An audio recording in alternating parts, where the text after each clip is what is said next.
Assalamualaikum warahmatullahi wabarakatuh. Waalaikumsalam warahmatullahi wabarakatuh. Selamat pagi anak-anak. Pagi, Bu. Sehat semuanya? Alhamdulillah. Oke, sebelum memulai pembelajaran hari ini, silakan ketua kelas untuk memimpin doa. Silakan, siapa ketua kelasnya? Ayo, seperti biasa ya, Mbak Alvina. Syabga berdoa mulai. Bismillahirrahmanirrahim. Raditu billahi robba wa bil islami dinan wa bi Muhammadin nabiyya wa rasula. Rabbi zidni ilma warzuqni fahma. Amin. Hari ini ada yang tidak masuk? Masuk semua, alhamdulillah ya. Hari ini pembelajarannya tentang sejarah Islam di Indonesia. Ada yang sudah tahu sejarah Islam di Indonesia itu seperti apa? Belum. Oke. Ya, sebelum adanya Islam di Indonesia, kondisi masyarakat di Indonesia itu seperti ini ya. Ada 5 poin. Yang pertama yaitu sosial budaya. Sosial budayanya sebelum ada Islam itu, mereka masyarakatnya memiliki corak seni. Lalu budayanya juga masih kental. Lalu bahasanya juga beragam. Meskipun sekarang ini bahasanya juga beragam, kan beraneka ragam nih. Ada beberapa suku bangsa, banyak ya. Tapi bahasanya itu masih menggunakan bahasa-bahasa mereka sendiri, belum tercampur dengan bahasa-bahasa zaman sekarang. Paham? Oke. Yang kedua yaitu agama. Masyarakat zaman dahulu itu mereka memeluk agama Hindu, Buddha, dan Kapitaya. Nah, mereka itu masih belum mengenal Islam. Islam itu seperti apa sih? Belum tahu. Mereka itu hanya menganut Hindu, Buddha. Mereka masih menyembah patung-patung gitu ya, mempercayai animisme, dinamisme gitu. Lalu yang ketiga yaitu dari segi perekonomian. Masyarakat zaman dahulu itu mereka hampir sama dengan masyarakat zaman sekarang, tapi sebagian di daerah pedesaan, pegunungan, pesisir pantai ya. Mereka berdagang, bertani, beternak, lalu menjadi nelayan. Mereka menggunakan alam sekitar itu sebagai mata pencaharian. Itu ya. Lalu dari segi sosial politik. Jadi di zaman dahulu itu kan ada kerajaan Sriwijaya, Singosari, Majapahit. Mereka kalau zaman sekarang kan udah nggak ada kerajaan, masih ada, tapi udah nggak seperti dulu. Dulu itu masih semuanya kerajaan. Kalau sekarang kan udah pemerintahan ya, ada presiden. Presidennya sekarang siapa? Wakilnya.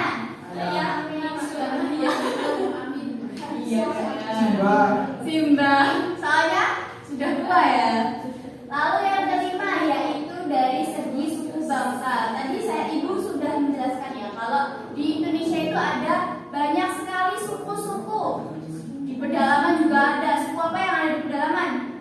Pedalaman banget. Seragen ada sukunya. Kalau di Sukoharjo, saya tahu masnya ini dari Sukoharjo. Ada suku nggak? Ada suku bulu. Bahasanya Seperti di Upin ya. Iya. Lalu selanjutnya yaitu setelah Wali Songo datang, yaitu masuklah Islam ke Indonesia. Nah, masuknya yaitu lewat jalur perdagangan, pendidikan, tasawuf, perkawinan, seni budaya, dan politik. Nah, bisa dibaca Mbak Laila, perdagangan ini gimana? Perdana Muslim dari Arab, Persia, dan India berinteraksi dan memperkenalkan Islam. Nah, iya. Jadi gini, dulu ada orang-orang Arab yang datang. Lalu mereka itu menyebarkan Islam melalui perdagangan. Mereka itu datang sambil berdagang dengan masyarakat sekitar kan, melakukan interaksi. Lalu sambil agama Islam, gitu ya.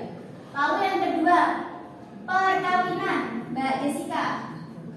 Perkawinan penduduk pribumi dan bangsawan menikah dengan saudagar Islam, lalu mereka masuk Islam. Ya, ada yang bisa menjelaskan ini gimana? Menurut Mbak Jessica gimana?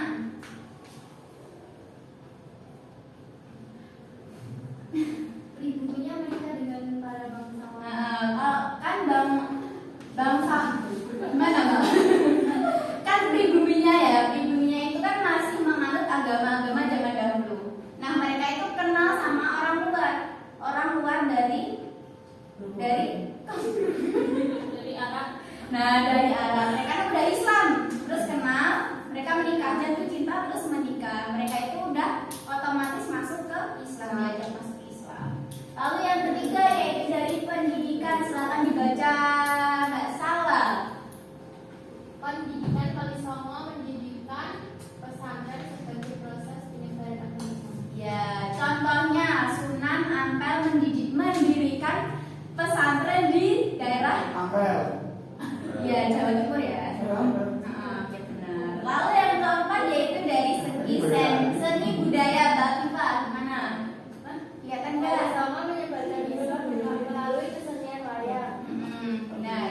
Nah misalnya Sunan Kalijogo nih, mereka Sunan Kalijogo itu kan dia pandai dalam memerankan wayang. Nah Wali Songo, Sunan Kalijaga itu dia itu kayak membuat pertunjukan. Nah untuk tiket masuknya itu gratis, tapi syaratnya harus mengucapkan syahadat. Nah itu sebagai proses penyebaran Islam, memperkenalkan Islam. Lalu yang kelima yaitu pengajaran tasawuf, Mbak Ernanda. Tasawuf, pengajaran tasawuf yang dicampur dengan ajaran yang sudah ada di Indonesia. Iya, jadi tasawuf itu nanti diakulturasikan ya sama ajaran-ajaran yang dahulu, tapi tidak meninggalkan ajaran yang dahulu dengan ajaran yang sekarang. Lalu dari segi politik, Mbak Laila. Politik para raja yang telah masuk Islam menaklukkan kerajaan Islam. Iya, jadi para raja-raja yang dahulu itu dia kan udah masuk Islam, terus otomatis rakyatnya itu kan juga ikut masuk Islam. Nah lalu raja-raja tersebut menaklukkan kerajaan yang bukan Islam, gitu ya. Keenam, cara masuknya Islam ke Indonesia. Lalu yang selanjutnya yaitu teori masuknya Islam ke Indonesia. Ada sekitar 6 teori. Yang pertama yaitu silakan dibaca Mbak Uzul. Yang keras Mbak. Teori 4 masuk abad ke-7 Masehi yang membawa orang Arab. 1. Buktinya ya ini yang satu kedua ini bukti. Tahun 674 Masehi di pantai barat Sumatera terdapat perkampungan Islam. Yang kedua, Samudra Pasai penganut mazhab Syafi'i, pengaruh terbesar di Mesir dan Mekah. Ya, langsung selanjutnya yaitu Mas Lutfi. Dari Persia masuk abad ke-15. Buktinya yaitu yang pertama adanya peringatan Asyura di Sumatera dan Jawa, seperti di Persia. Yang kedua, kesamaan ajaran tasawuf Syekh Siti Jenar dengan Al-Halaj. Yang ketiga, kesamaan istilah ejaan Arab untuk tanda bunyi harokat. Ya, selanjutnya Mbak Hana yang Gujarat. Nomor Gujarat yang ini Mbak. Ini. Masuk abad ke 13 Masehi. Yang pertama, kurangnya fakta dari Arab. Yang kedua, adanya hubungan dagang Indonesia sampai Timur Tengah Eropa. Yang ketiga, tulisan Sultan Malik As-Saleh Khas Gujarat. Lah yang keempat Cina. Mbak siapa yang belum? Masuk. Latif belum. Dari sebuah jumlah ya tadi. Yang Cina. Ada adanya corak khas pada pembangunan masjid kuno abad 15 Masehi. Misalnya Masjid Agung Demak, Masjid Agung Cirebon, dan Masjid Kudus. Selain itu adanya catatan sejarah Babad di Gresik. Itu sejarah Babadnya judulnya. Selanjutnya ada corak keislaman. Corak keislamannya dari segi politik yaitu muncul kerajaan Islam di Indonesia seperti Kerajaan Samudra Pasai, Kerajaan Malaka, Kerajaan Aceh, Darussalam, Demak, Pajang, Banten, Cirebon. Nah, kalau ini kerajaan Islamnya namanya Kesultanan ya, bukan kerajaan. Lalu yang selanjutnya yaitu dari segi budaya, adanya kesenian hadroh, rebana, qasidah, kaligrafi, tari, zapin, sekaten. Nah, di sini di Solo ya, di Solo kan ada sekaten. Kemarin ada yang datang ke sekaten nggak? Saya Iya, ibu juga datang. Iya, sama anak-anak lain ya. Lalu hadroh di desa-desa kalian ada hadroh nggak? Ada rebana. Ada. Yang ini enggak. Kalau kaligrafi ini kaligrafi biasanya diperlombakan. ekstrakurikuler. Iya. Lalu yang selanjutnya dari segi pendidikan, para saudagar, ulama, dan wali mendirikan pesantren sebagai media penyebaran Islam. Termasuk masih ada di zaman sekarang ya pesantren itu jangan sampai kehilangan apa ya namanya? Kehilangan tujuannya untuk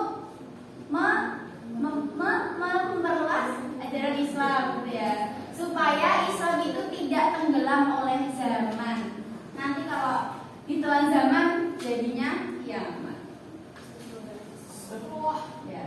Lalu selanjutnya yaitu dari segi perekonomian. Tokoh Muslim misalnya Muhammad Hatta ini berhasil membangun kooperasi dengan nilai-nilai keislaman, gitu ya. Dari sini ada yang bisa ditanyakan, ada yang mau bertanya? Nah, sekarang mulai ke soal ya. Ibu ada permainan tapi kalian harus menjawab. Bella nggak mau buka tanya yang Ini permainannya pakai HP masing-masing ya. boleh juga dari Linknya mana? Bentar. Buka Puisis, web Puisis. Sudah tahu? Minggu kemarin kan ibu sudah pernah mengajarkan.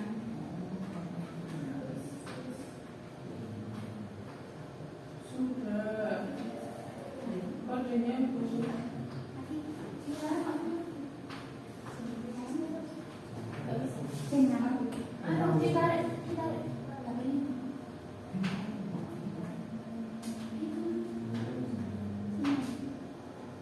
Bentar ya. kodenya Ada yang udah login? kode mana lo Login registrasi maksudnya. nggak kode lah. Iya, belum pakai kode, tapi kan udah login belum. nggak salah di mana sudah Belum, Nana, sudah. Ya, tunggu sebentar ya.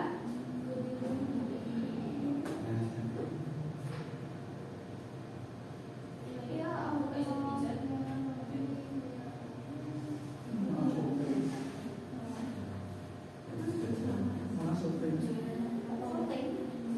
Bentar ya.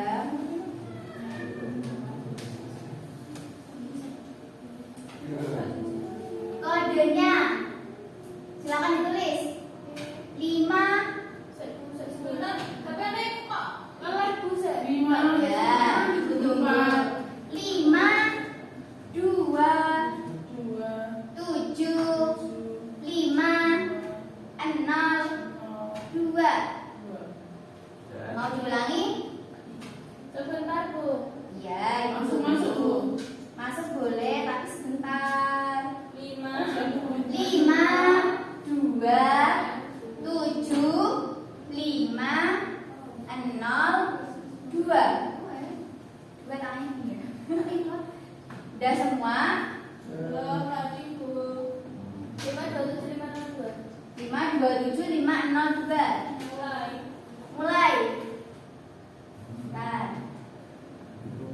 Mulai.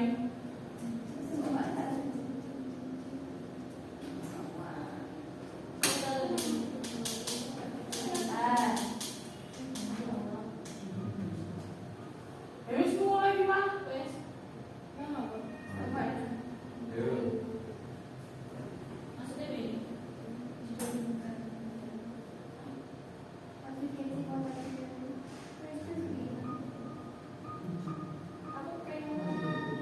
Ayo silakan main. Di sini ibu bisa lihat peringkatnya ya.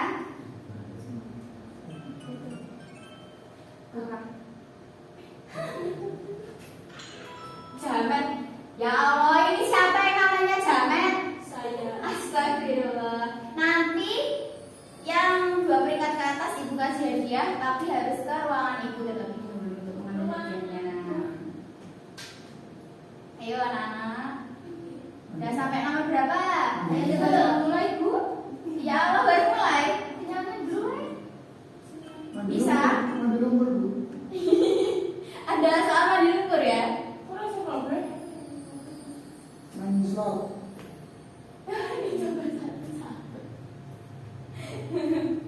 Ora ning kok sobane. Oh, aduh. Kita. Iki pira? Nih. Iki piye? Iya, sebenarnya. Sama. Iya. Oh, tak kene iki terus mandi. Alah, yoi. Asem. Ya Allah. Ada yang udah selesai? Yang udah selesai berarti tadi sangat memperhatikan.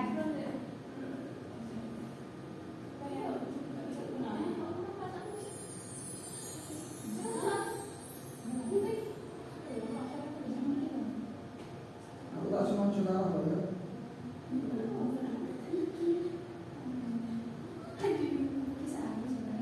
Bu, saya sudah. Sudah. Namanya tadi siapa Mbak Tika? Pip. Saya sudah. Pip. Pip. Soalnya dia pikir orang. Pip. Ini skornya 2400. Oh, saya kurang. Jamet juga 2400. Jamet tadi siapa? Saya. Astagfirullah. Oh, ini ada anu nih, nyawa nih, Bang. Ya, nah.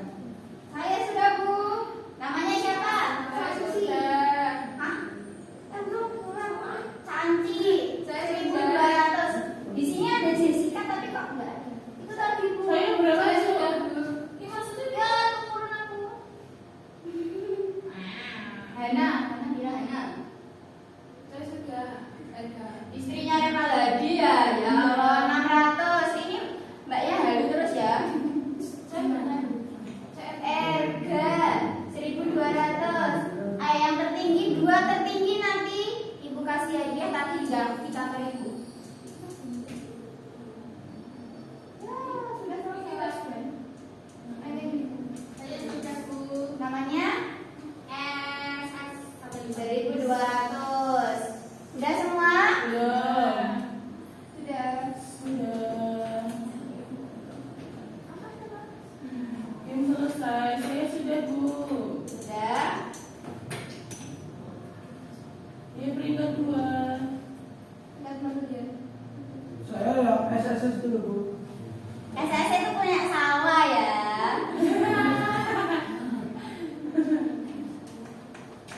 Sudah ya, berarti juara 1 sama juara 2 Jamet. Sama Pip. Jamet itu. Yeay, masuk. Jamet itu Vina. Nanti Mbak Vina sama Alfifah datang ke ruangan ibu ya. Ya, Bu. Saya kasih Beasiswa. jangan bisa dong. Minta ke sekolahan dong, jangan kayak gitu dong.